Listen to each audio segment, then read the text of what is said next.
एक अवलोकन है। 90 के दशक में अपराध, आर्थिक पिछड़ापन, सड़कों की बदहाली, कृषि और शिक्षा के खस्ताल से बिहार परेशान रहा। ये तो आप लोग भी जानते हैं क्या स्थिति था। 90 और 2005 का जो स्थिति था आप लोग से छिपा हुआ नहीं है। सकल घरेलू उत्पाद से लेकर बिजली व्यवस्था तक चरमरा रही थी। जहां अन्याय सर्वेक्षण में बिहार के आंकड़े सबसे अंत में प्रदर्शित किए जाते थे।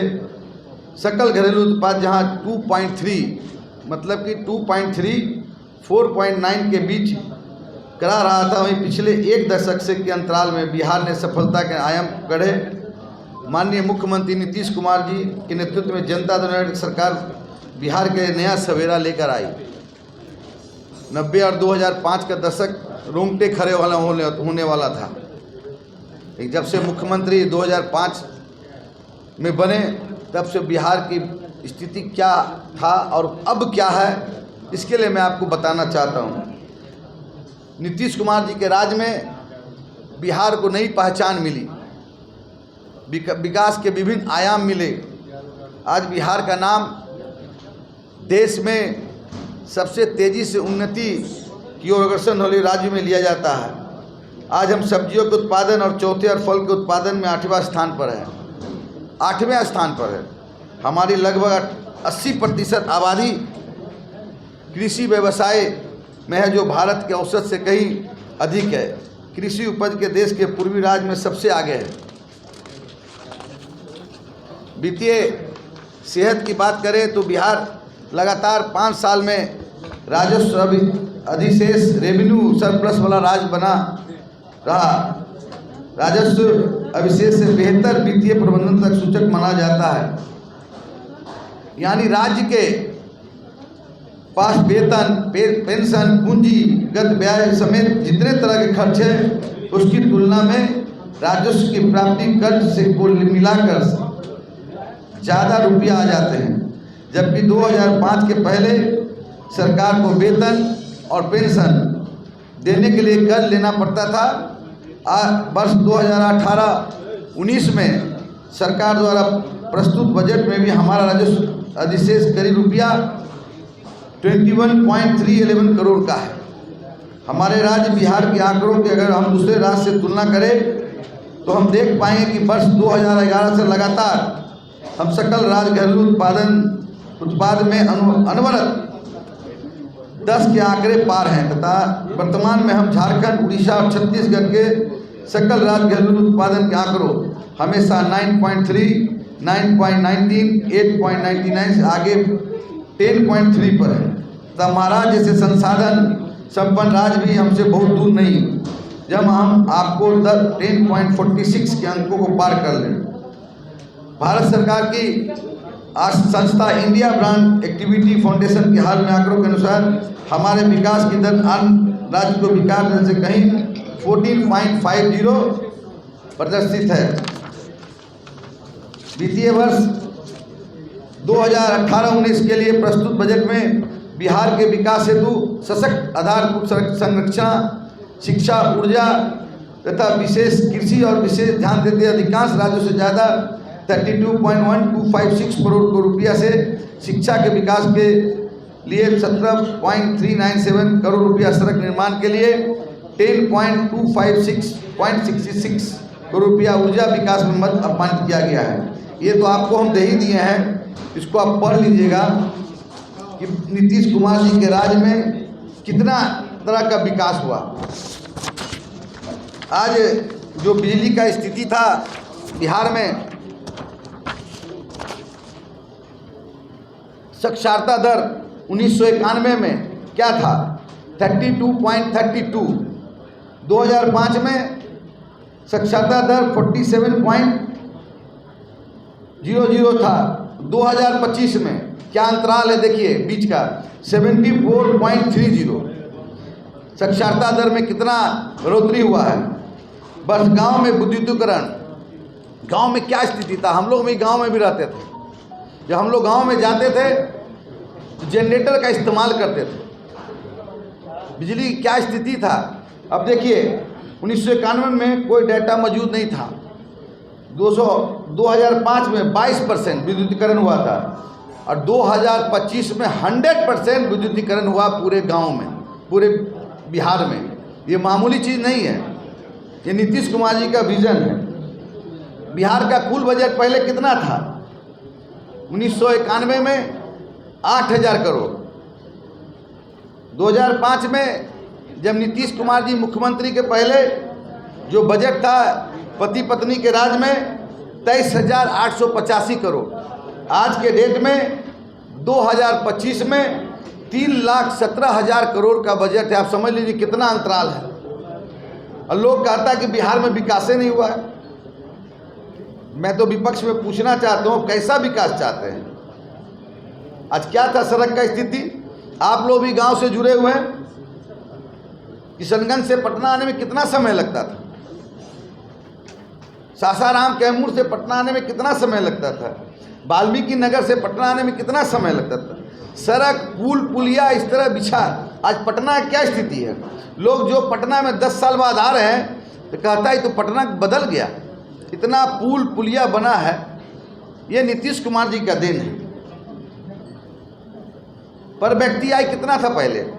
1991 में 2400 रुपया पर व्यक्ति आय। 2005 में 79,014। आज 2025 में कितना हो गया है? 66,828 रुपया। अंतराल देख लीजिए कितना। 2005 में कितना था पर व्यक्ति आय? 69,014। आज है 66,800, हाँ 7,904। आज कितना है? 66,828। गरीबी दर कितना था 1991 में? 54.96। 2005 में कितना है? 41.40। 2025 में 16%। तो ये था नीतीश कुमार जी का विजन। अभी नया एक दल निकला है, जन सुराज। बहुत बड़ा दल है, हाँ ये बहुत बड़ा नेता है, वंशवाद पर बोलते हैं। तो मैं प्रशांत किशोर जी से पूछना चाहता हूं, जो अपने राष्ट्रीय अध्यक्ष को बनाए हैं उदय सिंह जी को, माँ 2 बार की सांसद, लेकिन बिहार से एक भी व्यक्ति को नौकरी नहीं दी। अब बताओ, दूसरे के परिवारवाद बुरा और अपना चाल चलन पूजा, वंशवाद की बात करते हैं। लेकिन जितने भी इनके दल में हैं सब वंशवाद वाले ही हैं। अब सोच लीजिए, सरदेव कर्पूरी ठाकुर जी के परिवार को पार्टी में शामिल कर लिए। शेखी बधारते हैं ये घूम घूम के बिहार में। अरे साहब, आपको मंच पर वंश आता है तो गर्व, दूसरे को है तो परिवारवाद कहा जाता है। तो परिवारवाद का परिभाषा प्रशांत किशोर जी अच्छा देते हैं, अपने मंच पर सुशोभित कर रहे हैं कि किस तरह हम वंशवाद का खिलाफ है। ये तो आपका प्रमाणित करता है, प्रमाणित करता है ना। बिहार जीतने का सपना देख रहे हैं, लेकिन पिछले साल 4 विधानसभा का उपचुनाव हुआ, हार का मुंह देखना पड़ा इनको। अब बताइए, हकीकत को मुंह चुराए फेर रहे हैं ना। सपना कैसे दिखाइएगा? एक तरफ कहते हैं कि लोकसभा का टिकट बेचा गया, ठीक है, ये आरोप लगाए हैं कि लोकसभा का टिकट हमारे दल के नेता ने अपने परिवार के लिए खरीदा।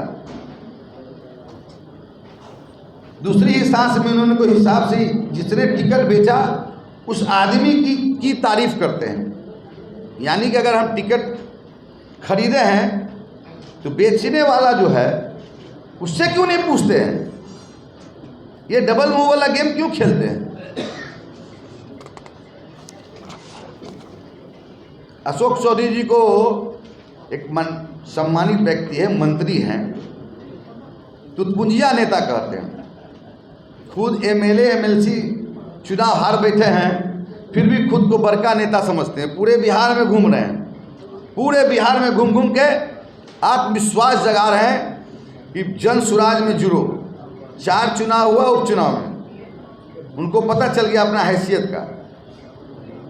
पैसे से पार्टी नहीं चला सकता, पैसा का ही बात होता तो अंबानी अडानी भी देश का प्रधानमंत्री हो जाते। ये लगातार बिहार घूम रहे हैं। एक दलित महादलित की बेटी सांसद बनती, उसके ऊपर आरोप लगाता है कि टिकट खरीद के दिया गया। महादलित से इनको, महादलित में जो पैदा, इनको पेट में दर्द होता है। आईपेक इनका कंपनी है, आईपेक ये चलाते थे, खुद को बनाई है उन्होंने, उनसे भी इनको अलग कर दिया गया। और कहते हैं कि हमारा दिमाग कमाता है। उनका दिमाग इतना बढ़िया है कि देश में इनके ऐसा दिमाग किसी के पास नहीं है। हम लोग को 440 मतलब वोल्ट यहाँ लगा हुआ, उनको 880 जीबी का ब्रेन में है। हम लोग 440 का जीबी है, उनका 880 है जीबी। लेकिन दिमाग की कमाई सफ़ेद भी काली भी है। जिन पैसों की उत्पत्ति घोटालों और कमीशनबाजी से ही, उनसे भ्रष्टाचार मुक्त बिहार कैसे बनेगा? ये तो रावण के मुंह में रामायण सुनने जैसा है। और ये कहते हैं कि नीतीश कुमार जी को हमने मुख्यमंत्री बनाया 2015 में। कहते हैं ना बराबर कि 2015 में नीतीश कुमार जी को हमने मुख्यमंत्री बनाया, 2005 में कहाँ थे? कितना ही घमंड था कि उत्तर प्रदेश में इनको मिला काम। 2017 में कांग्रेस ने 114 सीट लिया, रिजल्ट क्या हुआ? 7 सीट पर कांग्रेस की जीत हुई। चुनावी रणनीतिकार प्रशांत किशोर ने कांग्रेस के लिए प्रचार प्रसार शुरू किया, खाट रैली किया, कांग्रेस को खाट लगा दी, घाट पर भेज दिया सबको। घाट रैली नहीं, घाट पर भेज दिया, उनकी स्थिति है। ये कोई राजनेता नहीं है, शुद्ध रूप से व्यापारी है। चुनाव प्रबंधन के नाम पर ब्लैक मनी को व्हाइट मनी करने के लिए ये घूम रहे हैं। ये किसी के हुए हैं क्या? आदरणीय प्रधानमंत्री नरेंद्र मोदी जी के लिए काम किए, उनको छोड़ दिए, ममता जी को छोड़ दिए। सबसे बड़ा बात है कि माननीय मुख्यमंत्री नीतीश कुमार जी ने इनको इतना इज्जत और मान सम्मान दिया।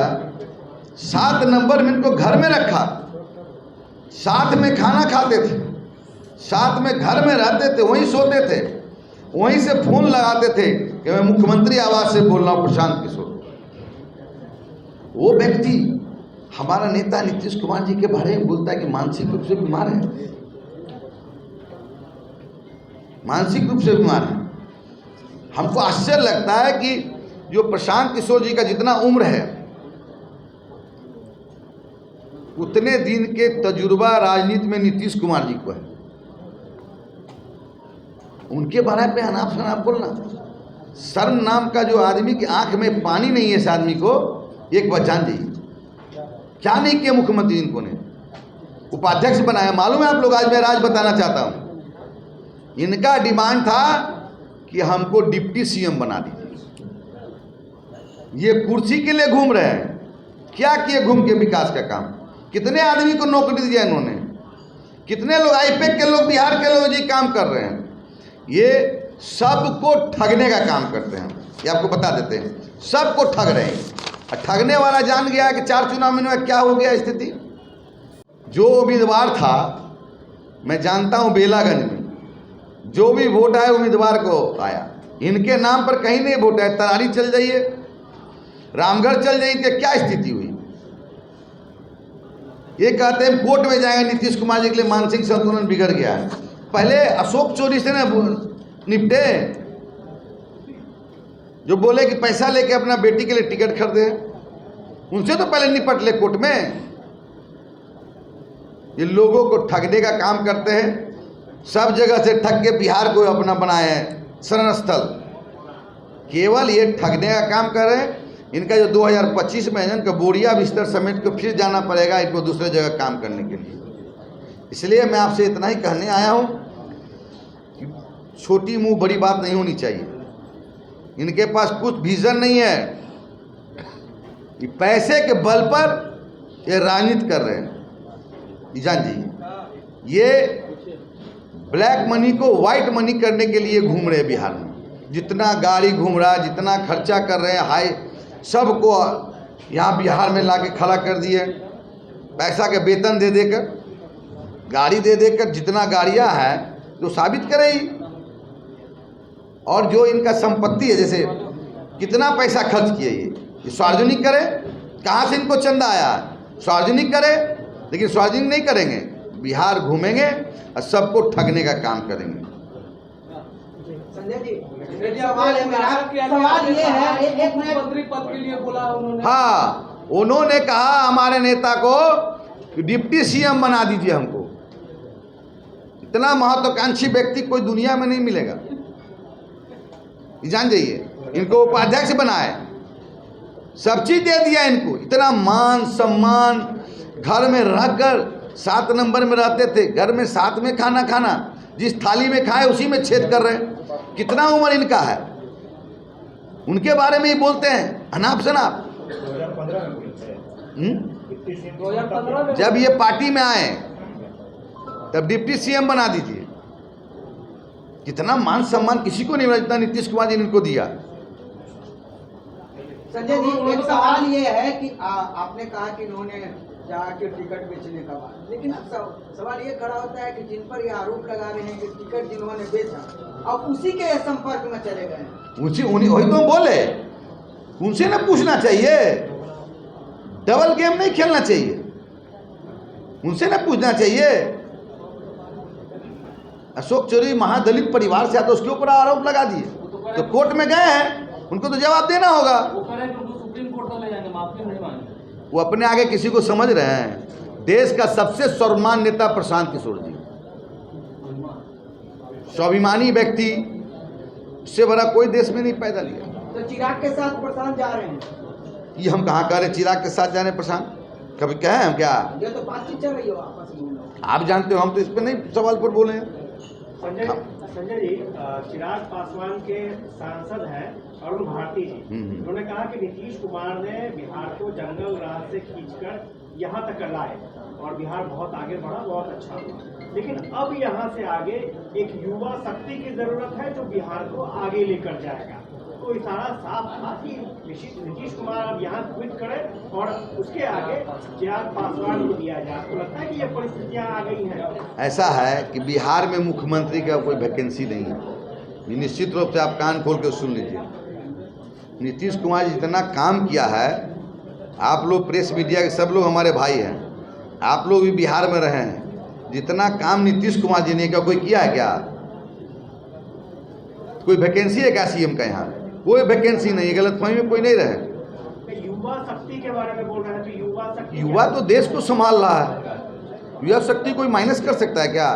लेकिन यहाँ कोई वैकेंसी नहीं है मुख्यमंत्री का। एनडीए में कई संजय जी, सवाल यह है कि प्रशांत किशोर के लिए पीसी बुलाने की आवश्यकता पड़ गई, यानी प्रशांत किशोर से प्रशांत किशोर के लिए प्रेस कॉन्फ्रेंस करना पड़ रहा। नहीं तो पहले तो अपने नेता के बारे में बताएं कि हमारे नेता ने क्या काम किया है। प्रशांत किशोर अपने ब्लैक मनी को वाइट कर, हाँ, जांच क्यों नहीं होती? समय पर सब होता है। ये कभी साबित किए हैं कि वो कहाँ से पैसा आ रहा है, कैसे खर्चा कर रहे हैं?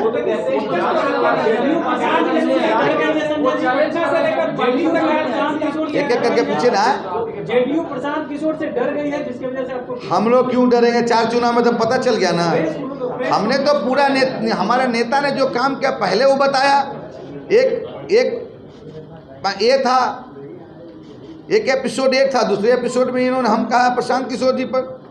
हमारा नेता को बोलेंगे तो हम तो बोलेंगे ही। वो चैलेंज करेगा कि पार्टी सरकार में नहीं आएगी। उनके चैलेंज करने से आएंगे। 15 में जिता दिए थे क्या? कहने उत्तर प्रदेश में 2017 में जिता दिए।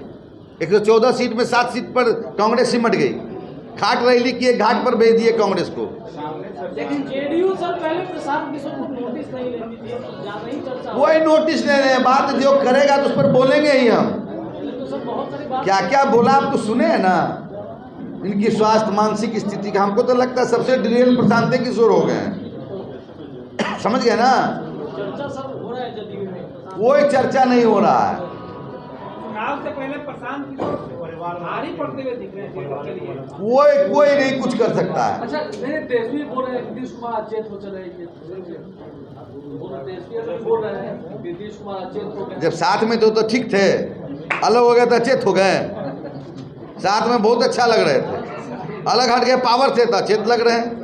प्रशांत किशोर का मुख्यमंत्री बनने का 28% ये रेट हुआ है, उसमें क्या कहेंगे? क्या बिहार में मुख्यमंत्री प्रशांत किशोर बनेंगे, उसमें कहाँ दिखाया है, कहाँ दिखाया है? पिछले बार 4%। अरे 99% उसका हो गया है तो मुख्यमंत्री वही बन रहे हैं। अच्छा, आप लोग बोलते हैं कि परिवारवाद, लेकिन आपके यहाँ तो सब परिवारवाद चेयरमैन जो बने, इसके बारे में क्या? क्या अभी चेयरमैन जो भी बने